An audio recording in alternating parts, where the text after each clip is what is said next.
Welcome to Deco Guide, the only app designed to help you navigate your college and career journey in the quickest and most affordable way. This podcast is brought to you by EdTechity, dedicated to opening doors to higher education and career opportunities for all. Hey y'all, this is Karina. Welcome back to another episode of our Deco Guide podcast. And this is the academic and career professional series where we will be igniting your motivation through talking about real life stories from real life career professionals about their educational background. But before we get started, make sure to download our free Deco Guide app where you can access more content like this and pathways for your success. So today we have a very special guest who has dedicated himself to serving his community while never losing touch of his roots.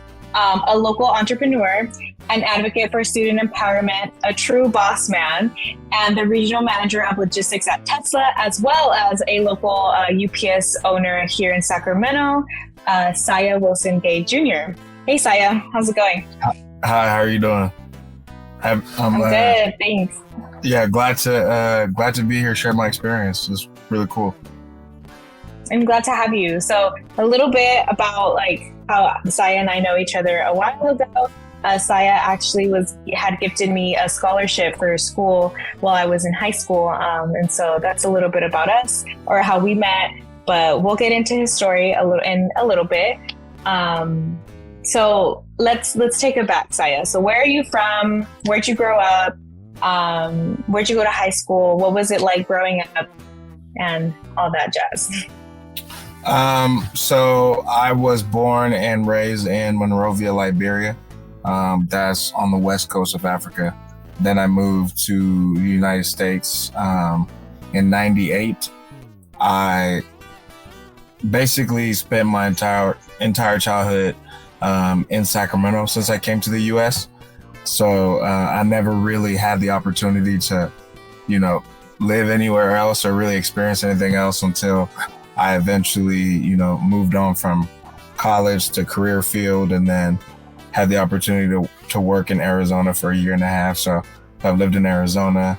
Now I live in Southern California. So I've been around, but mostly in Sacramento. I went to Sylvan Middle School. And then after middle school, I went to Mesa Verde and Citrus Heights. Following that, I went to Sacramento State and then went to Davis for my master's. So pretty much my entire school education wise was in, Northern California. Yeah. Wait, okay. So the UPS store that you own is in Sacramento or is in SoCal? It's in Sacramento. Okay. Yeah. But you live in SoCal. Yeah, so I'm the regional manager for Southern California for Tesla. I'm based in SoCal for my career, but my store is actually in Sacramento. Okay. I was like, wait, maybe there's other streets over there in SoCal that I recognized. So, what was it like immigrating here to the U.S. as a child? I know there's countless stories about immigration stories about other people, but what was your story like, if you don't mind sharing? So my experience is I was fairly young when I came, so I had an easier time acclimating, I guess you could say, because I hadn't really experienced much of life yet. I was still at that stage where I was in fifth grade. I was, just trying to make friends, just trying to acclimate with the culture. I found that I had an easier time because I was outgoing. And I know most people, when you go to another city or state or country, especially, you have a tougher time acclimating because it's a whole new experience. It's a whole new culture that you're dealing with, and most people aren't comfortable just going up to anybody and being like, hey, how are you doing? I'm so-and-so. But I've always just, been super friendly. So I was able to acclimate fairly easily. So your story has been pretty public. You've had a few other interviews with different organizations, and articles written about you, about your life growing up, about your background, but not so much about your college experience. I know from those interviews you discussed pretty in detail about, you know, what it was like growing up in Liberia. It was Liberia, right? Yeah. Okay. Sorry. So about your experience growing up in Liberia and you know, your family unit as well, but they don't really go into about your college experience and how that was like. So what was your college experience like? I know you said that your most of your higher education experience was in Northern California. Yeah, so when I was about to graduate from Mesa Verde, I just wrote down engineering on my application. I didn't really know what I wanted to do right away. I just knew, you know, obviously I want to be financially well off and successful and be able to say that, you know, I'm not only making money, but I'm doing something impactful. And I felt like engineering, you know, was that thing. So I originally started studying civil engineering at Sacramento State, and I didn't like it. However, in engineering, I was part of NSBE, the National Society of Black Engineers. And through NSBE, I was able to, I guess you could say, find myself. I had the opportunity after my first year to run for president. And when I became president of NSBE was when I really started getting my hands dirty with like strategic planning and how to build membership, how to, you know, arrange for travel to different schools, different conferences, how to network with different businesses to offer internships to current students that were in our chapter. And as I was doing all those things, I realized very quickly, you know, I'm more of a business person than an engineer. That's when I switched to project management, which is more of it's like civil engineering with a business twist on it, I guess you could say. And I ended up not liking that either. So I eventually switched to business, and that's when I graduated. I graduated in business. So it took me like six and a half years to get my life together and eventually graduate.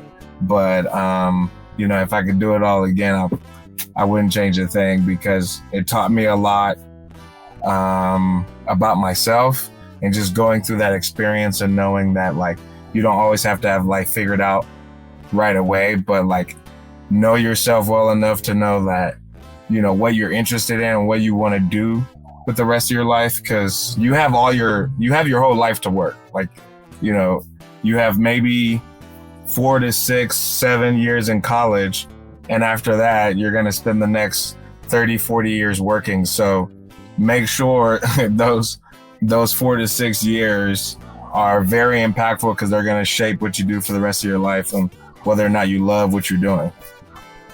Absolutely. When I got into business, I ended up loving it. The first company I worked for was Frito-Lay, managing their logistics in terms of, you know, I worked at the Modesto plant, which covered all of like Northern California and then beyond.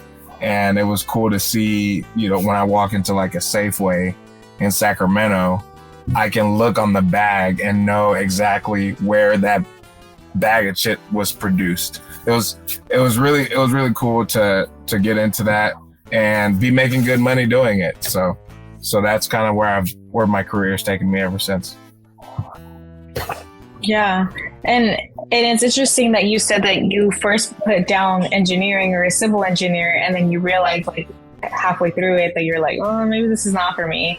Right. What was that transition like, having to change your mind? Did you grow up knowing that maybe you wanted to do civil engineering, or did you grow up knowing that you wanted to go to something around that path? Or well, I have an uncle that does civil engineering and does it for Consumnes River District, and I always just looked up to him as somebody that was making really good money, taking good care of his family, and had life figured out, and seemed like he loved what he was doing. So for me, that was like the person I looked to of, okay, I can see myself doing that, or I can see myself being that person. And that's when I started pursuing it. But, within my first 2 years, what I found is, I wasn't excelling academically. And it wasn't because, I couldn't do it. It was more so the interest wasn't there. And when the interest isn't there, you don't try as hard, right? If you ask Steph Curry if he wants to shoot threes, I'm pretty sure he would love to. But if you asked him, if he would like to play baseball, he probably doesn't want to, right? So when your interest is in something, you're more likely to give your time to it. You're more likely to be dedicated and sacrifice, having fun, or sacrifice being somewhere. When somebody invites you out to something, you're less likely to do that and do this other thing, because you're just as passionate about that thing than you are with going out and partying or doing stuff outside of your schoolwork. So that was kind of the eye opener for me, is realizing that I can keep going through this program. And yes, I might eventually graduate, but one, I'm already knowing that I'm not going to love what I'm doing afterwards, right? And I'm not enjoying the classes I'm taking and what I'm learning. I'm kind of just getting through it because it's challenging me as an individual, right? And it's good. It's good to challenge yourself. It's good to challenge your mind and challenge your ability and, how smart you can be. But, knowing that you can do anything because you're smart, but doing something because you love it are two totally different things. And for me, I think I was just sticking with engineering because I knew I was smart enough to get through it. But just because I'm smart enough to get through something doesn't mean I have to force myself through something that's not bringing me any type of excitement as I'm doing it.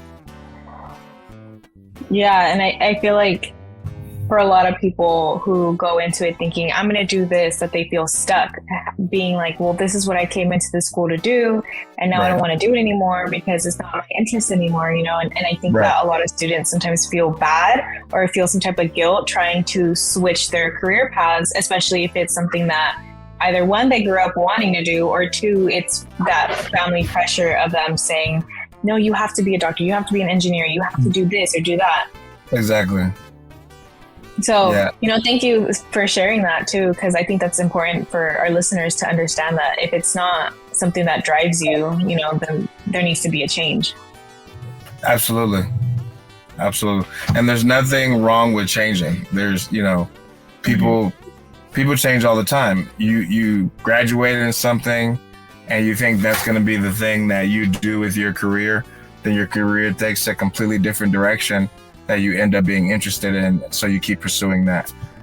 So there's the moment you recognize what gets you excited, that's the thing you should pursue. Yeah. And so when you went back for your MBA, did you go back in the sense of that you knew, let me actually backtrack. So you graduated with your bachelor's of science in your business, and then you took about a gap, right? So you had a few years off where you were just working, and then you decided to go back for your MBA. What made you decide to go back? I went back for my MBA because I had a boss who was kind of like a mentor to me, and I was always interested in furthering my education. I just didn't know when was the right time or what makes the most sense. But I remember him saying, you're gonna hit a point where you plateau in your career, because the thing that's gonna get you over the hump is, the thing that differentiates you between that other person is, you have higher education. And a lot of times, those letters that come after your name or before your name, say more about you than like anything else. You know what I mean? When when a doctor introduces himself as like Dr. Tina Smith, people immediately are like, okay, this person is distinguished. This person is somebody I could probably go to for expertise. This is somebody that knows a lot. There's something that comes with that. And when you think about advancing in your career and getting and going higher and higher in whatever you're doing with your career, there becomes a point where you plateau unless you have that higher level of education. Yeah. And it's interesting that you mentioned that, because I know the previous person that I had spoken with, one of our other guests, she had mentioned almost something similar, that for her, in order for her to be credible amongst other people and amongst her peers, she had to say like, well, when I was at Berkeley, studying for my master's, XYZ, blah, blah, blah, blah, blah. And so that she said that as soon as I said that I went to Berkeley, then all of a sudden the conversation and like the interactions changed. And so she was like, unfortunately, that's what kind of happens, that you lose your credibility up until you have to prove yourself to other people about that, your shit, so. Yeah. And a lot of times people frown upon it. Like, that's not how it should be. I shouldn't have to go get this piece of paper in order to show you that I'm worth hiring or whatever the case is. But it's also important to understand that, there's 3,000, maybe even 4,000 now of students that are going to college, in a given semester. So, there's only, if I start a pharmaceutical company and I need to hire scientists, I'm going to get a plethora of applications from scientists that I don't know. Not a single one of them do I already know, unless somebody referred me and I know this person or whatever the case is. But chances are 90 to 95% of the time, the applicant that you're reviewing, that you're looking to hire, whether it's for medical or business, government, whatever it is, there's got to be something that distinguishes that person from the next person, because the person reviewing the application doesn't know who you are. So it's almost like you need to borrow some credibility because the person reviewing your application does not know you. And the way you borrow credibility is by having references, by having degrees or, certifications, all these different things that, depending on what school you went to and how prestigious that school is, all that does is allow you to borrow credibility. And the more credibility you can borrow, the higher your chances are of being accepted into whatever program or hired for whatever job or career. And that's why it's important to, essentially borrow credibility as much as you can, is the best way to think about it. Yeah. And so when you were planning on going back for your MBA, was that kind of like the thought process too, of like, well, I enjoy what I do, but I also know that I can get much further in my career path if I go back for a master's or, a graduate program. So was that kind of your thought process as to why you wanted to go back for your MBA? Yeah, that was exactly my thought process. Is, there's a certain point where, you think about any company, when you go to their board of directors or you go look at their team of executives, they all, chances are, have letters after their name, right? And there's a reason for that.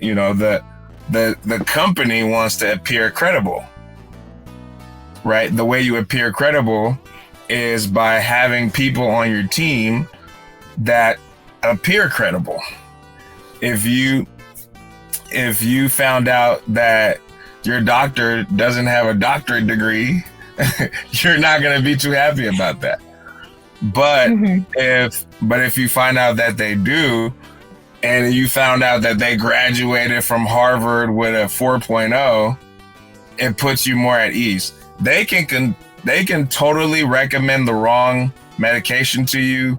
The surgery can go bad. A number of things can happen, but simply because they've borrowed the credibility of whatever whatever medical school they attended, or, whatever degree or certifications they have, like, puts you more at ease to know, like, okay, I'm comfortable with this person recommending some medications for me to take. I have no idea who this person is, but they seem credible. And that's essentially what you're doing. So my thought is as I advance in my career, the likelihood of that continuation of advancing is higher because I have an MBA. I think previously when I had, when I was like trying to get into contact with you, we had spoken, or you had mentioned that you're not a first generation student, correct? That someone in your family has actually gone and gotten their degree. And so what kind of challenges did that bring up? Because I know, like, for first generation students, it's that challenge of having to know how to apply for FAFSA, having to know, like, where to apply for college, how to apply for college, what does that even mean? And I would assume that not being a first generation student, it still comes with these different types of challenges, especially, even going on for a graduate program as well. What kind of challenges kind of came up for you as you were going through this whole process of going to college or continuing your education as well? So the challenge for me is, at the time that my dad attended college, is a lot different than now, when I was doing it. So there's different, like, rules and different structures that are put in place that I now have to navigate that he probably didn't have to navigate. So even though I wasn't a first generation college student, it still came with the challenges of, okay, he probably had it easier applying for school because it was as easy as just going into the office, giving them your name or whatever the case is. But now I have to go online to this website. That website connects me to another website. I have to fill a form. I have to scan it, upload it to the website. There's a number of different things that can be more challenging if you're not well versed in how to navigate all of that. So for me, I leaned on like the administration office when it comes to, like, you think about like FAFSA, finding out all the things that you can qualify for, finding out all the programs that you can be a part of. And even if you're not in the program, being able to, like, work for a program or whatever the case is gives you exposure to it. And sometimes you get lucky where, like, for me, when I started in engineering, it automatically placed me in MEP, which is the Minority Engineering Program. One, because I'm a minority. Two, because, I was studying engineering. So now I'm around all these community of other, African-American and Hispanic engineers or potential, folks that are studying engineering. And it built that community. People that I can study with, people that I can lean on, people that are still my friends to this day, of just, like, getting through it together. So that's what I really leaned on. So even though I wasn't a first generation college student, there were still, like, challenges that came with the major that I was trying to study, as well as, things that I had to navigate myself. Like, having a laptop now is, like, ultra important versus, like, when my father went to school, he probably could get away with not having a laptop, So there's just different challenges that we have to navigate today. Yeah. And so, you talked about having your support system that was like your friends. How important was that? Because I would assume that even through the engineering program, even though you ended up transferring to business, there's different challenges that students have to go through, like what you said, whether it be from a few years ago to like 10, 15 years ago to then like even 3 years ago. What other support systems did you have, or did you, like, were you shy to ask for help if you needed it, or did you try and like figure everything out on your own? Because I think that's something really tough that a lot of students, regardless of your background or your ethnicity and your race, that some people just don't know how to ask for help, or they don't want to ask for help. Right. I think just about every campus is going to offer, clubs and organizations on campus that you can be a part of. I think those are huge. Like I said, for me, I was automatically placed in the minority engineering program. But even if I didn't get placed in that program, I would still look for clubs and organizations on campus that I could be a part of that aligns with students that are studying the same thing I'm studying, right?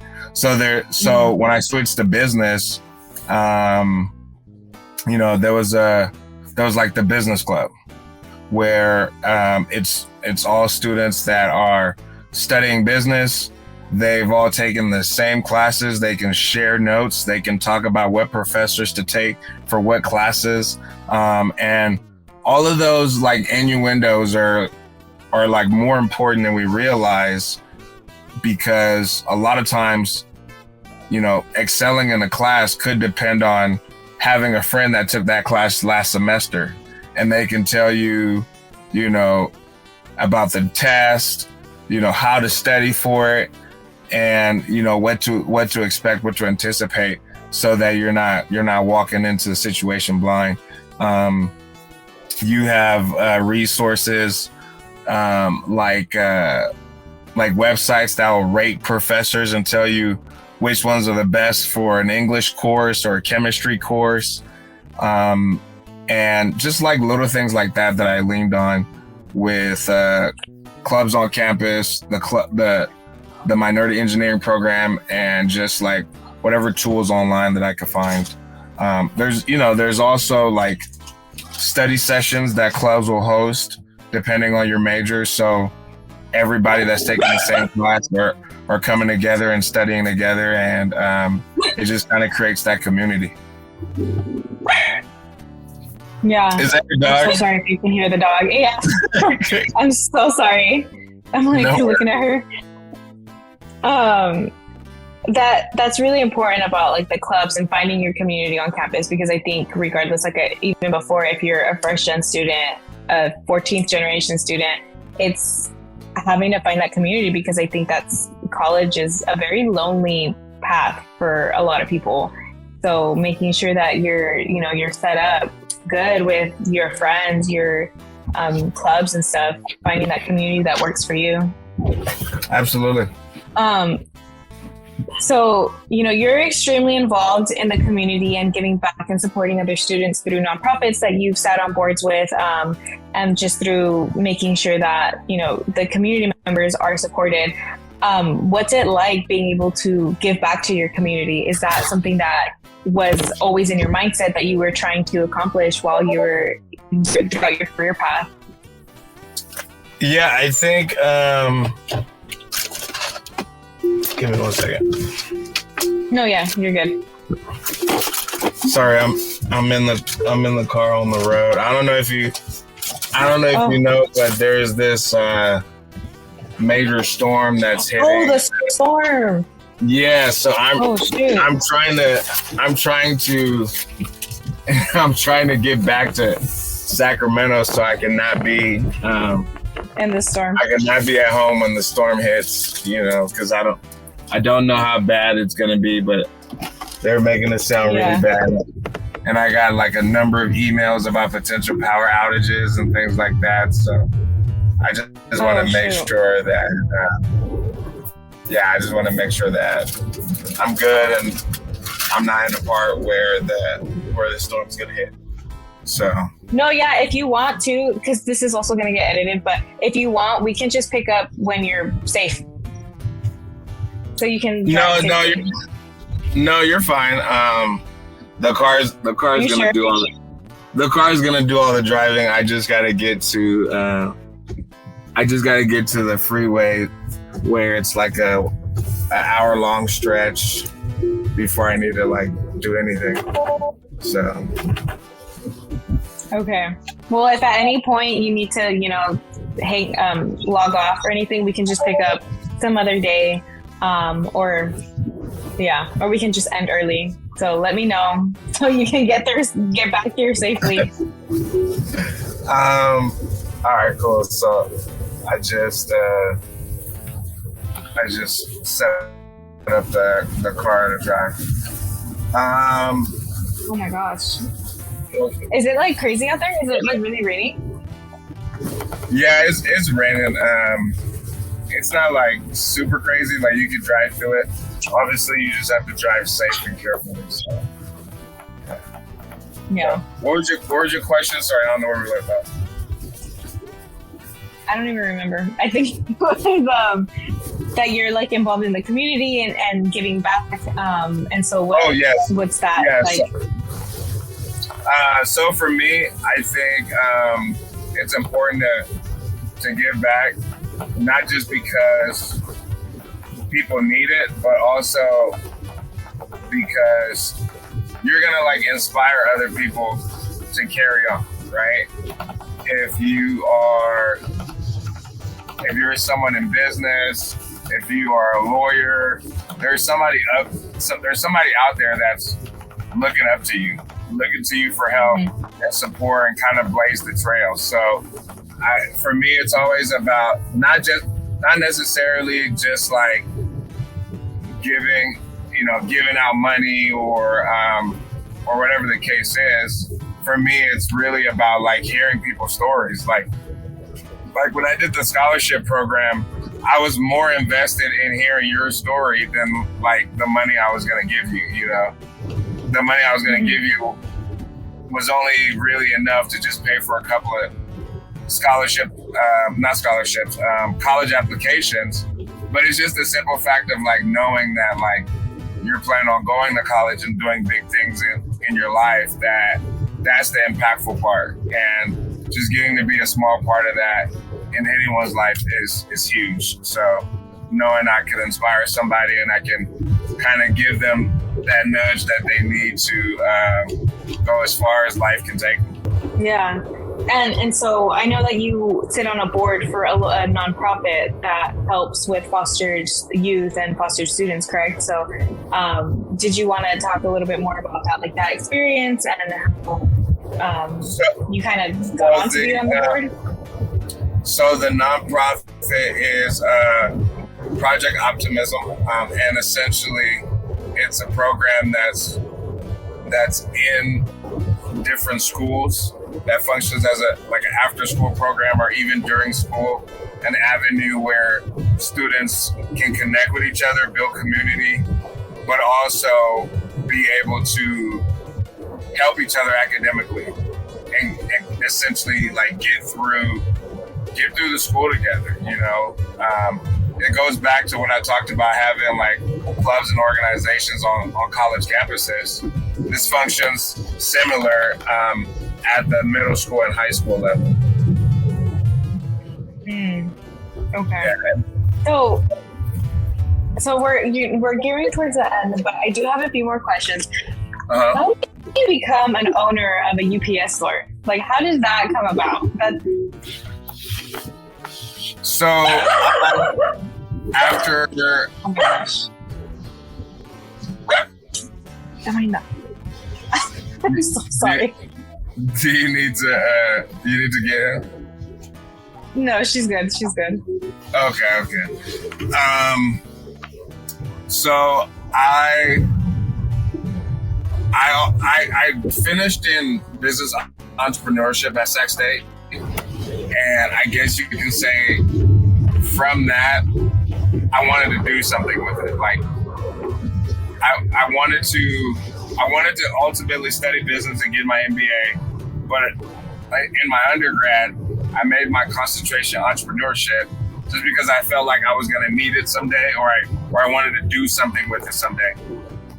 So around the time that COVID started to like take off, I want to say like summer of 2020, this was before everything started shutting down or anything like that.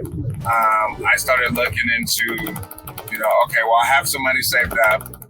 If there was ever a time for me to dive into starting a business or even purchasing a franchise, now's the time. So I made like a full list of different ones that I'm interested in. And as COVID got more, intense and spread a lot more and things started to shut down, all the businesses that I was interested in did not seem like pandemic proof, right? Like they would have to either close down because they're a restaurant or, it's a retail store and people aren't allowed to leave their house and gather in big groups. So the UPS store was really the only thing that made sense that I was interested in. So I started doing the research. I went online and just, it was as simple as going on Google and typing in UPS store franchise opportunities. And it had a link where I fill out all of my information, my email, name, number, and somebody reached out to me. And the process just went from there.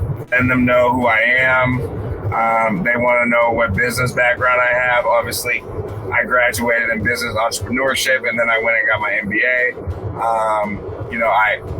I've been successful enough to not only, make it through education-wise, but also in my career, had the opportunity to work for a lot of big name companies like Frito-Lay, Amazon, Tesla, Home Depot. And in a lot of those experiences with logistics, I gained some exposure to how shipping works. And, even though I've never worked for UPS, I've worked with them long and worked with them well enough to understand some of their processes. So it was easy to acclimate to the idea of owning a UPS store. And as I picked up more information from the sales consultant that reached out to me, he made it seem like, a very simple and seamless process where, I give them my expertise and my experience and how I'm positioned financially. And if it sounds right, then I would qualify to purchase the store, which I did. And then it was just a matter of finding a store that was for sale. That's the part where I got really lucky. I think everything you do in life requires 50% skill, 50% luck. The skill was there, but I really needed to get lucky in order to not only find a store that I'm interested in purchasing, but a store that's like been doing well. And I'm not just buying it because the last person there, was losing so much money that they wanted out, right? I really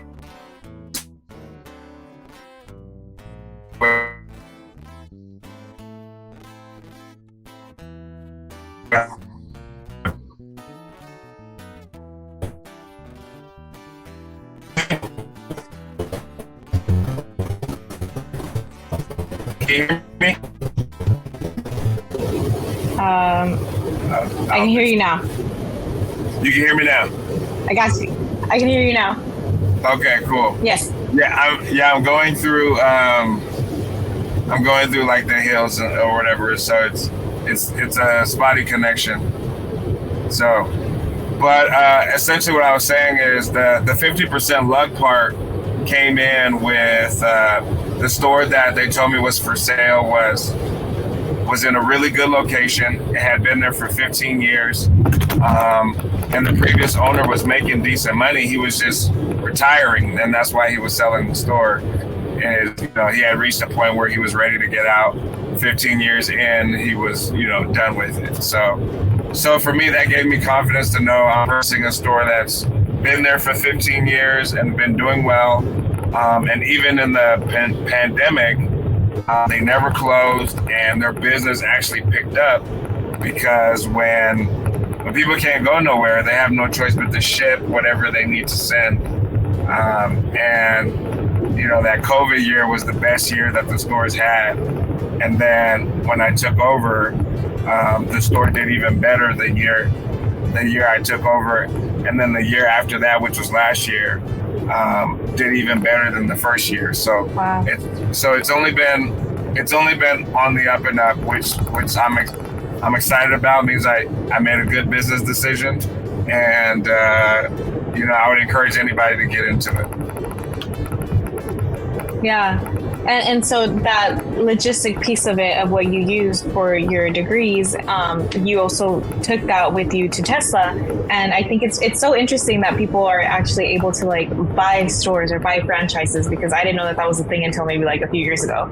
So that's super, super interesting. And then now you also work for Tesla as well, part of their logistics teams. And is that kind of like a similar not dynamic, but in the sense of like, is it still kind of similar where you're having to use the skills that you've applied from your degrees, the skills that you applied through the UPS store, but also again from that experience as well to what you do at Tesla? Yeah, absolutely. You know, if there's one thing I know from all the years I've been doing it is, you know, how to ship things and how logistics operates. And as the logistics manager for Southern California, I run all of our distribution centers from Bakersfield to San Diego. And essentially what my team's part in the whole process is, a customer is going to order a solar roof. So I work on the solar energy side of Tesla. Say a customer wants either a power wall or a solar roof. My team is the one that's coordinating where the material needs to be, when it's going to get there, how we're going to package it, how much of it we need, you know, like what are the requirements that the job is calling for, and then completely pack up everything and get it to the job site, which is at the customer's house, so that when the installation team shows up on installation day, everything they need is right there waiting for them to install the job. That's my part in the process. You know, if the installation team shows up and there's nothing there, or we sent the wrong thing, or we didn't send enough of it, that's where I impact the operation. Interesting. Sounds a lot of like technical things that pretty much like business focused. Right. And that is not my area of expertise. So, you know, thank you for sharing about what you do and your not day to day, but what you do for both of your jobs. And I'm assuming like it's a lot to be a store owner for one, and across the state, and then live on the other side of the state and oversee a whole company. So, or oversee part of it, like a really, really, really big company too. So, you know, this is something that I'm asking a lot of our guests is, and it's a very, for some, it might be a difficult question to answer, but could you say that you're proud of yourself? Could you say that you look at yourself in the mirror and you look back past on what, you know, experiences you've overcome and things that you've done, and could you tell yourself that you're proud of yourself? Oh yeah, absolutely. I think it's very important. It's very important to make people proud, like your parents, and like eventually when you have kids, you want your kids to be proud of you.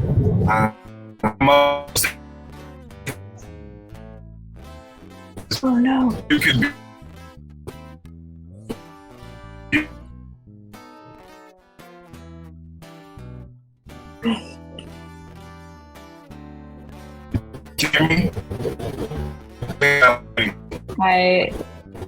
It's cutting back in. Hold on. Can you hear me?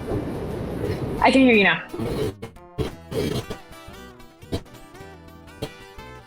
Can you hear me? For a second. Oh no, no worries. So, what I was saying is, there we go. the most important person. Do you hear me? Yes. Yes. It's getting a little clearer now. Oh no! It just cut out again. Oh no! I think the most. Oh no.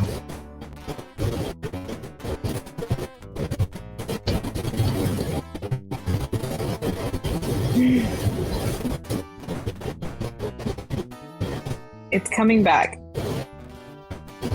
Can you hear me now? Yes. Okay. Let me see if I turn off your camera and then maybe. Oh no. Okay. I think you're back.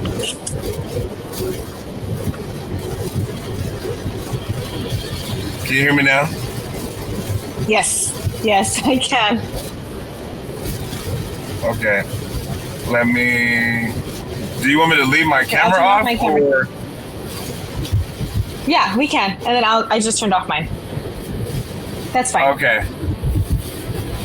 Yeah, I think the video is requiring like a stronger reception that I don't have. Yeah, no worries. It's all good. Like I said, it's gonna get edited too, so well, your edit. camera seems to be working pretty good. I have it on because I'm looking at the platform, and so I just want to make sure it's picking up the audio too, not just like nothing else. So I'm just gonna keep it on just in case, so it knows to pick up both video and audio. Oh, okay, got it. But yeah, you can just go ahead, and then we're pretty much. I'm just gonna ask you one more question, and then we're pretty much done after the "Are you proud of yourself?" question. Yeah, what I would say is it's very important to be most proud of yourself first, because you could be doing a number of things that's making everybody else happy and proud of you, but you want to be proud of yourself. Going back to me talking about that thing that makes you excited, want to make sure that that's the thing you're doing. And for me, I was very proud of myself to know that, like, while it did take me, 6.5 years to finish my undergraduate degree, I stuck with it and I got through it. And not only was I able to get through it, but I was able to land a career like right after college. Before I took my last set of classes, I already had a career lined up and waiting for me before I graduated. So I was excited about that. And then being able to get my MBA while I was actually working for Amazon at the same time, for a 3-year span of working for Amazon and getting my MBA at the exact same time, is something that I'm also very proud of, because it shaped me to what I'm doing today, which is essentially owning a business and having a career at the same time and figuring out how to manage both. And I've always challenged myself to be able to manage a number of things at one time. And the more I can prove that I can do it, the more it gives me confidence to be able to spread my wings and take on a number of things all at the same time and know that I can do it. So I'm most proud of myself in that way, for always sticking it out, proving to myself that I can do it. And the more I prove to myself that I can do it, the more I challenge myself on the next time around. So I just, continue striving for more. And what I've seen is a lot of my friends and family members that look up to me, and they tell me how crazy I am about all the things that I take on and how I'm able to do it all. But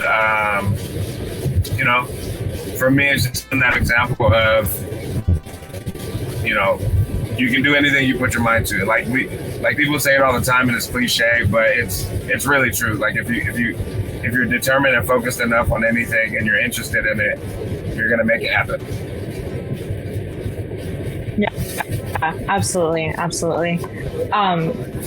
And that's a beautiful thing. I think that to hear other people say that, yes, I am proud of myself, because like I said before, I think for some, it's hard, even though they've done all these amazing things and they've accomplished all these amazing things, you know, it's a very personal thing to be able to tell yourself that I'm proud of you. You know, look at yourself in the mirror and say, I'm proud of you for what you've accomplished. And so it's right. Nice, or it's like I said, a beautiful thing to hear that other people can say that to themselves.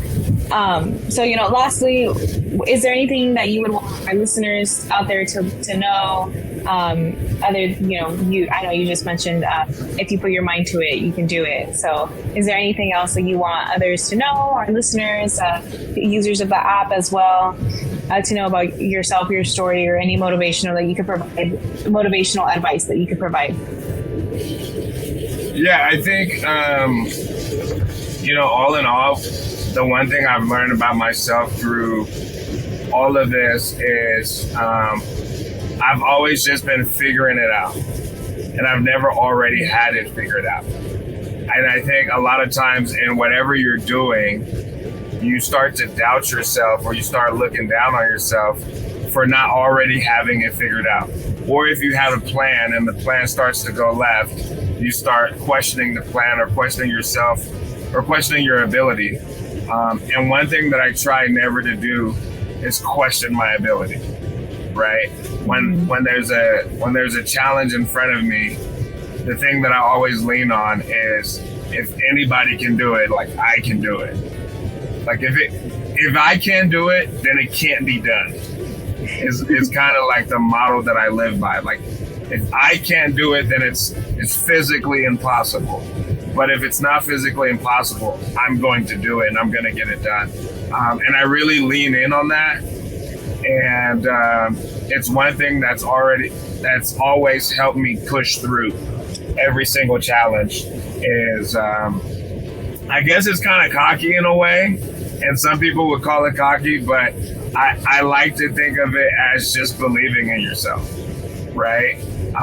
Like don't be afraid to be overconfident, because that's the first step. The first step is knowing that you can do it. And if you can't do it, it must be impossible. If it's possible, then you can do it. So once you start leaning into that, you'll start tapping into skill sets and abilities that you didn't even know you had. You know, ability to push yourself in ways you haven't pushed yourself before. Most simplest example I can think of was I had an exam that I was challenging myself to get 100% on when I was trying to get my grades back up from all the years that I spent engineering, not liking it, not focusing, and not being determined. When I switched to business, I gave myself the focus of acing every single one of my exams.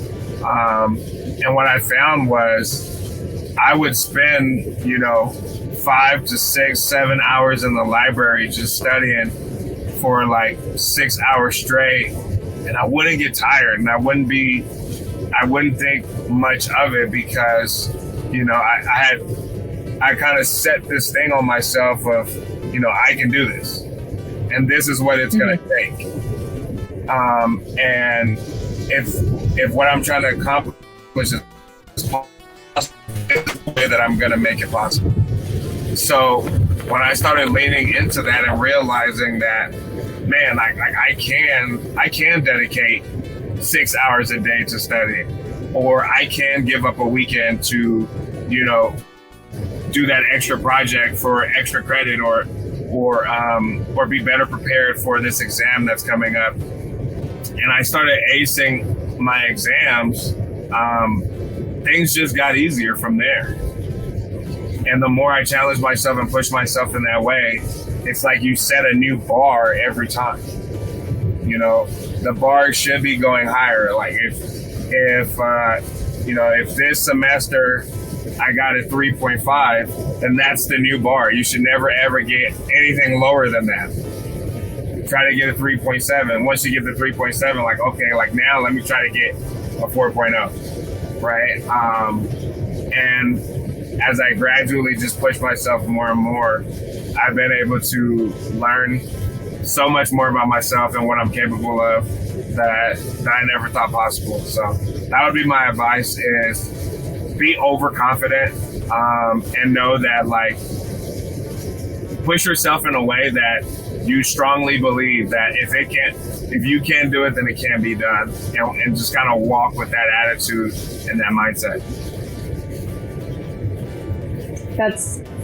I think that's really good advice. I know, at least for myself, that I'm planning on going back to school here pretty soon for a master's program. So definitely getting into that mindset of, if I can't do it, then it can't be done, So, and I think that's really talking to yourself and making yourself believe that you can do the impossible. Absolutely. So thank you for that. And with that, I want to thank you for joining us here today, Sia. I know that in the midst of trying to escape a tropical storm, you still made time to speak with us here at Inspírame. And, your story, it truly is inspiring.